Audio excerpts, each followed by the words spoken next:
Thanks for watching our extended edition of Coffee with the Candidates. We're here today with Vivek Ramaswamy. Thank you so much for joining us. It's good to be here. We're also here with a panel of Iowa Republicans who are undecided in who they plan to caucus for, and they have some questions for Mr. Ramaswamy. Jackie, we'll start with you. You have a question about his tax policy. Yes. All right. Do you think that lowering our taxes could be part of your plan for building back what we've lost since 2020? The answer to that is absolutely yes. I favor a 12% flat tax across the board.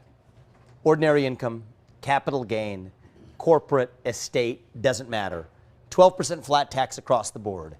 And then eliminate a lot of the crony capitalist deductions and special interest rebates that are built into our tax code that make it far more confusing than it needs to be. I don't think your taxes should take more than, that page front and back right in front of you. It should be that simple, 12% of what you earned, period, and then minimal deductions or special interest deductions or loopholes built in too. There's only one reason I don't emphasize that as much in the campaign trail is that I don't believe in making false promises, and I believe in being frank with Americans about what they can and can't expect from my presidency. The things I'm emphasizing, unlocking American energy, drilling, fracking, burning coal, embracing nuclear energy, shutting down large swaths of the federal government that are overburdening both our national debt as well as even the regulations impeding our American economy. That much I can get done as your next president. Why do I know I can get that done? Because I run the executive branch of government if I'm the next president. Tax code policies require action of Congress. And I can't promise you what 500 plus people on Capitol Hill and the circus that they run on a given day are going to do, or I'd say 300, 400 plus people, I should say. But here's what I know my strategy is, though. Most presidents go for their legislative agenda first through Congress. They tend to fail, and then they lose momentum to be able to get done what they need to through the executive branch. I'm going in reverse. I'm starting, and you're a mayor, Jackie, you understand this. I'm going to drive what I can as a chief executive, just as you do as a mayor. That's what I want to do as the next president. Deliver real success there. Help drive economic growth through some of that deregulation, shutting down those excess agencies and regulations. That then gives us a tailwind for me to then have success in bringing Congress together to drive real changes, like simplification of our tax code and significant reduction in tax rates that will drive economic growth that I think helps regalvanize and reunite this country. And so it's a little bit different than a traditional politician looks at it. They want to go through Congress and their legislative agenda first. It's part of the reason why we want a CEO in the White House, is I'm going to do things a little bit differently, and I think we're going to be more successful because of it. Changing gears a little bit, Vince has a question about election security. Yeah, simple. Do you think our elections are secure? Not as secure as they should be. And I think we can make some simple changes to restore public confidence in that. Single day voting on election day as a national holiday, so there's no burdens for people being able to show up, with paper ballots and government issued ID to match the voter file. That shouldn't be controversial. The country that put a man on the moon can absolutely get that done in the way that we run our elections. And that shores up public confidence in our elections.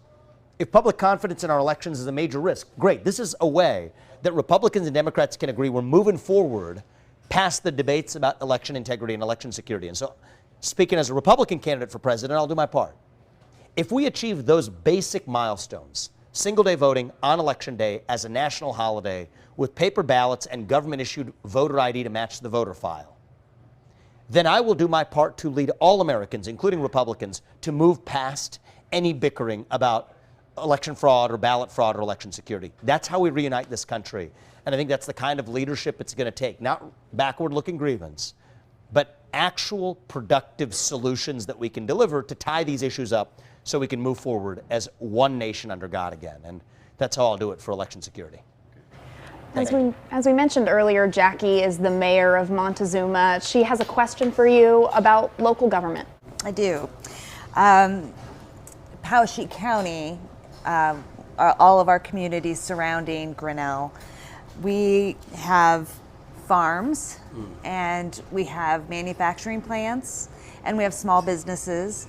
And how will your policies help small town Iowa? Well, it's a great question. I have met with small town mayors across this country, and I'm proud to meet you today. One of the things I've heard, and you can tell me, Jack, if you agree with this being true, is many of the regulations coming from the federal government, from the EPA, or even from the broader state government, land use restrictions or otherwise that drive up housing costs. This is one of the great burdens for people who live in small towns across America. So I do believe in the 10th Amendment. That means the federal government shouldn't do most of the heavy lifting. We don't want the federal government to do most of the heavy lifting. But part of the job of the next leader is to make sure the federal government's getting out of the way. So my view is the next U.S. president needs to be committed to rescinding the unconstitutional federal regulations that Congress never gave the power to those three-letter agencies to actually implement. That will have an effect on small towns across this country to stimulate the economy, to bring down the tax burden, for example, as well, to bring down the regulatory burden that allows businesses to thrive on their own 2 feet without a federal government that necessarily gets in their way. And then it'll be up to state legislators, folks like yourself, Jackie, at the local level, to understand what the needs of that individual community are without using a one-size top-down, one-size-fits-all approach coming from on high from the federal government. I think one of the areas where the federal government needs to act is in reforming the U.S. Fed. So the U.S. Federal Reserve, I think, has been out of control over the last 2 decades, printing money in a really arbitrary way, when I think the job of the U.S. Federal Reserve should be solely to stabilize the U.S. dollar. So under my watch, under the Federal Reserve and my administration, we would have a single mandate of pegging the dollar to gold, silver, and agricultural and farm commodities. So you actually have a stable dollar. That's one of the things that's actually very hard for small businesses. Large multinational companies, they can hedge their currency risks. Small businesses, when the dollar is volatile, everyday business owners lose out. Wage earners lose out in this country as well. And that's also, it's not one of the politically firebrand topics that you're going to, arouse a crowd over. But if you're looking at actually driving real world problems and solutions that you can address as the next president, that's high on my list. And reforming the Fed radically, that's something I'll be able to do as the next president as well. It takes somebody who understands it, who's come from the background of business, to be able to see that through, and I think that's one of my responsibilities as the next president. Thank you.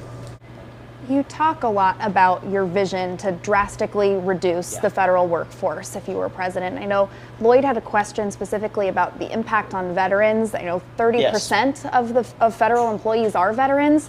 So Lloyd has a question about that. As the commander-in-chief, as the leader of our military, multiple deployments are hard on military families. Yes, they are. More so on the family than probably on the veteran or on the actual military person.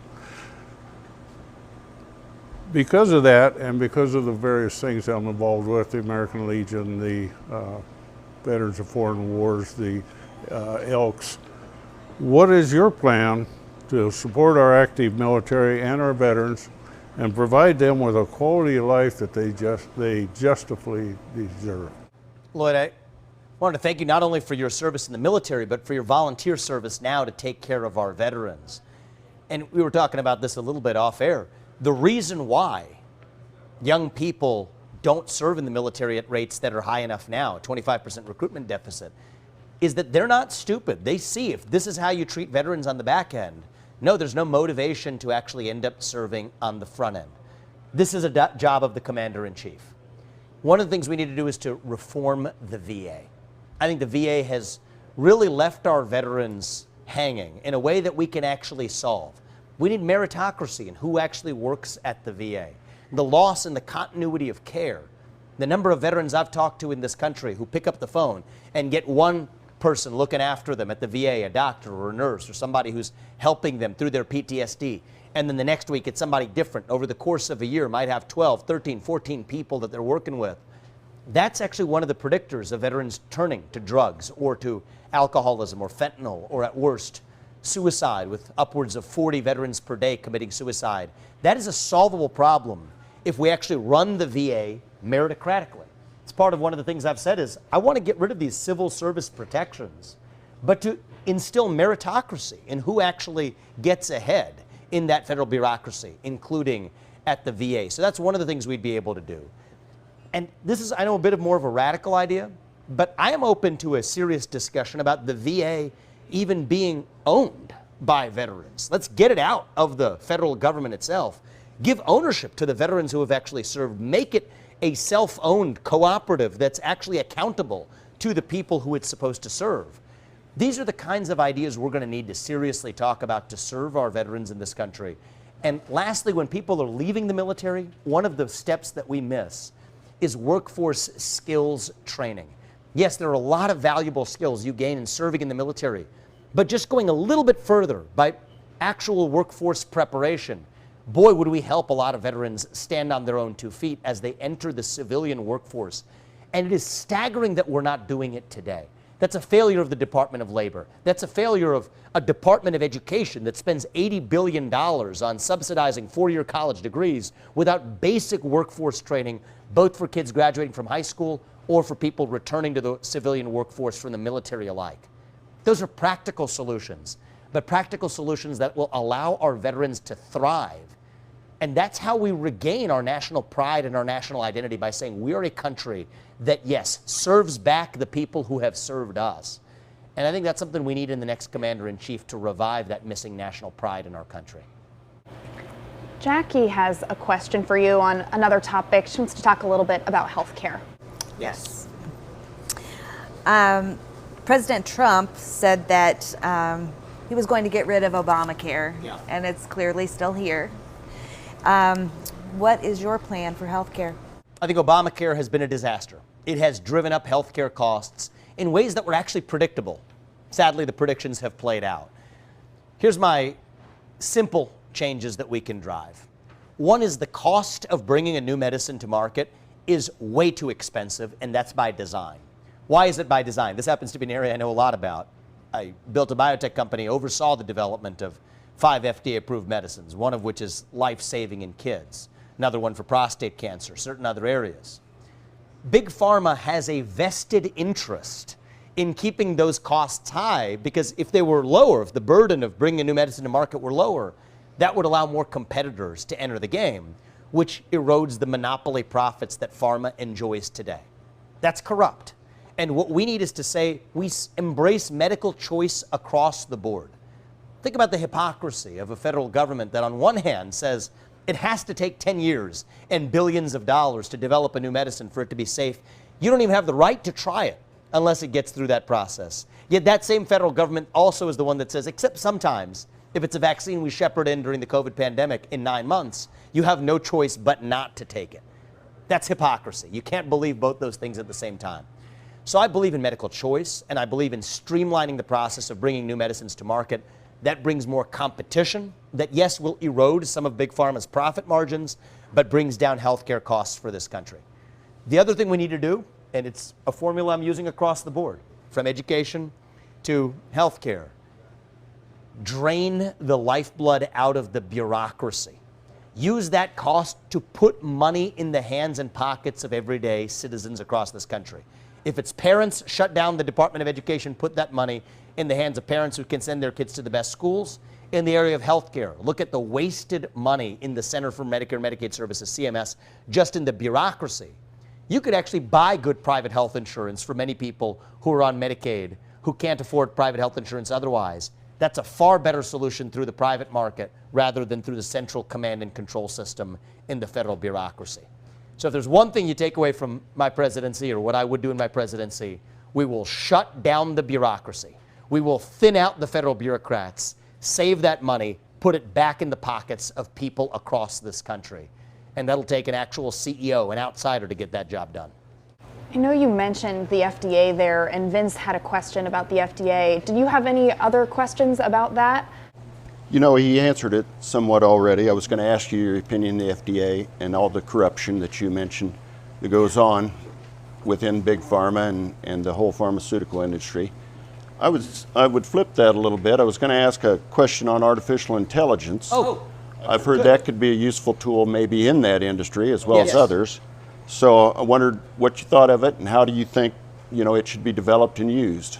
So this is another one of those areas where I do think a leader from the next generation, who AI is going to impact, is already impacting, and who also understands actually the unique challenges, this goes beyond partisanship, is necessary in the next president. So I actually have used AI in the drug company that I founded to discover new medicines. It was part of where the puck was going. And I think AI can have a lot of good uses in this country.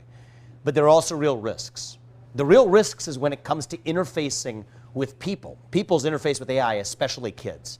So here's how I think about AI policy broadly. Are there risks? Yes, but we cannot adopt blanket bans in this country if China isn't adopting those same bans either. Think about that. We banned gain-of-function research, but they still did in Wuhan. That created a pandemic that the U.S. suffered from. So we have to learn our lessons. No bans, especially if China's not willing to adopt the bans. But we also have to make companies responsible for the decisions they make. So just like you can't dump your chemicals if you're a chemical company in somebody else's river, well, if you're developing an AI algorithm today that has a negative impact on other people, you bear the liability for it. Well, that would make companies like Microsoft and Meta take that into account now. Rather than the government doing it, command and control, those companies, because they bear the liability, those companies would then take that into account now. That's not happening today.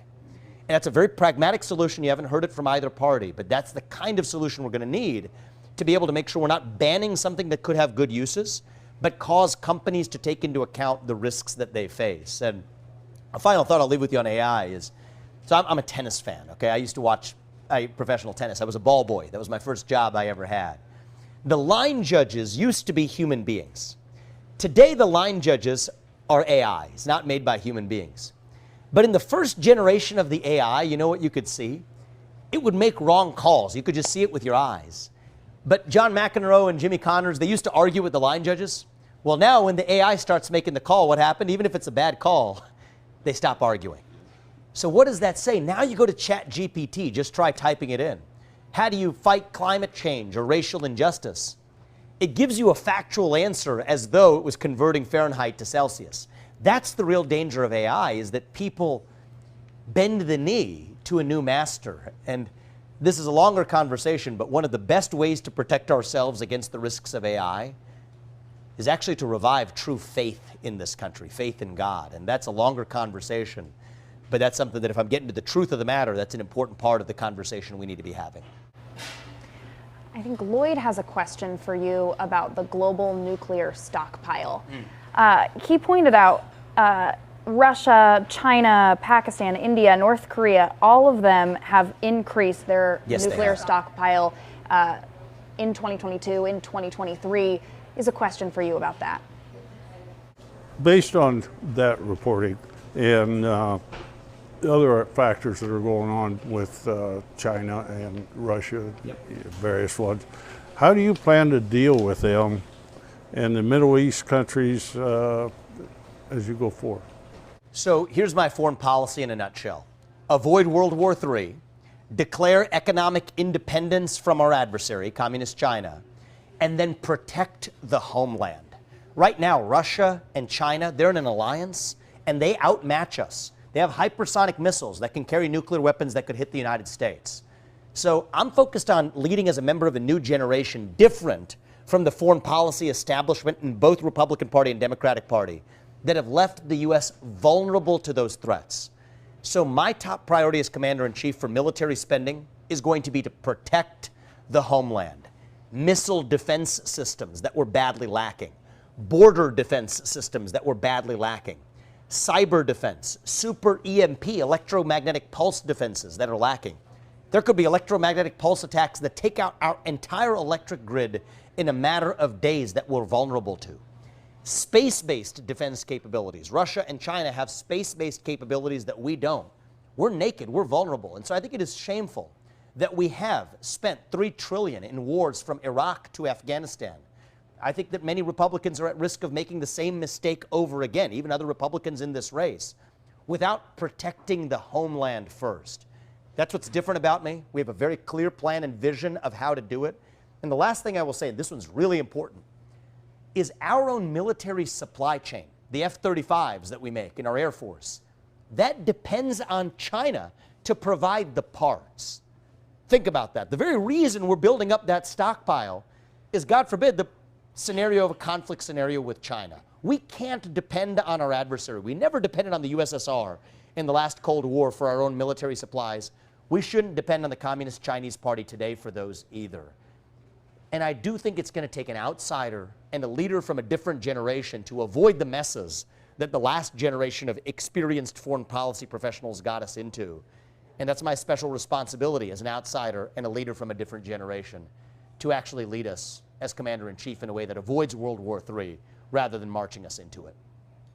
Well, that is all the time that we have. We got a little alarm going off for the end of our discussion. Mr. Ramaswamy, thank you so much for joining us. And to our panel, thank you so much for your questions. And to you all watching, thanks for joining us. Have a great day.